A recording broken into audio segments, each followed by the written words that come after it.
5 তারিখে আমার ছোট ভাই সাথে আমার সকাল 10:30টার সময় আমার কথা হয়েছে, লাস্ট কথা।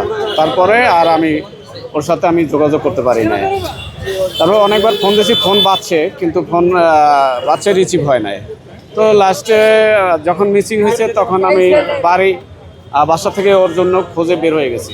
তো ফার্স্টে আমি ঢাকা মেডিকেল গেছি। তাই ওই 5 তারিখের ভয়াবহ ঘটনা তো সবাই জানে, বাংলাদেশে সবাই জানে যে কী পরিস্থিতি ছিল, যে রাস্তায় বের হওয়াটা যে কতটা টাফ ছিল। সন্ধ্যার পরে যে রাস্তায় বের হয়েছে সেই জানে যে কি পরিস্থিতি ছিল।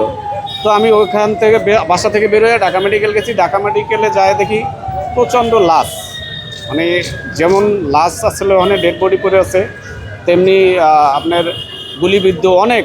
আমি ওখানে প্রায় 3.5 থেকে 4 ঘন্টা আমার ভাইকে খুঁজছি, আমি পাই নাই ওখানে। তারপরে ওখান থেকে আমি গেছি উত্তরা বাংলাদেশ মেডিকেলে, ওখানেও আমি পাই নাই। ওখান থেকে আবার আমি ওই রোড হইয়া আপনার বাইপালে গেছি, যে জায়গায় আমার ভাই জব করতো, ওই এলাকায় গেছি। তো ওই এলাকায় যাওয়ার পথে আপনারা জানেন যে আশুলিয়া থানার সামনে যে আপনার গাড়িতে লাশ পাওয়া গেছে বা লাশ পড়ছে, ওই পোড়ার ওইগুলো আমি দেখছি। ওখানেও আমার ভাইকে খুঁজছি। সাভার অঞ্চলের প্রত্যেকটা হসপিটালে আমি খুঁজছি, প্রত্যেকটা হসপিটালে 4-5 বার করে একটা হসপিটালে। লাস্ট মুভমেন্টে আমি তখন বাজে সন্ধ্যা 7টার সময় আমি ওই সাভার প্রাইভেট একটা ক্লিনিক আছে, ওই ক্লিনিকে গেছি। ওখান থেকে বলে কি আমরা এখান থেকে একবার বাইপালের নিকট, ওই ক্লিনিকটার নাম জানি কি, হাবিব মেডিকেল থেকে বললো যে ভাই আমরা 2টা ডেড বডি পাঠাইছি সরার দিতে। তখন আমি সরার দিতে যোগাযোগ করি, হ্যাঁ আসছে, কোনো ওয়ারিশের পাওয়া যায় না, বেওয়ারিশ হিসাবে ওখানে করছে।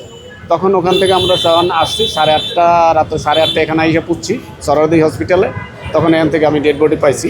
ডেড বডি পাওয়ার পরে এখান থেকে পরিষ্কার করে আমি গ্রামের বাড়িতে নিয়ে দাফন করেছি।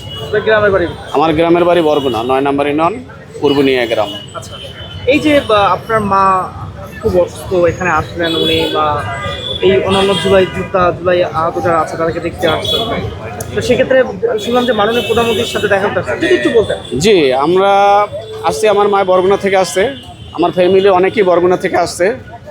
আমি এখানেও আসছি যে জুলাই স্মৃতি যে এইটা জাদুঘরটা উদ্বোধন করছে, যে আজকে শহীদ পরিবারের দেখা করার জন্য। আর আমরা চাচ্ছি যে আমরা মাননীয় প্রধানমন্ত্রীর দৃষ্টি আকর্ষণ করছি যে আমরা সহপরিবারে আমি আপনার সাথে একটু দেখা করতে চাই, আমার মনের 2-1 কথা আপনার সাথে শেয়ার করতে চাই, এটাই আমার আশা।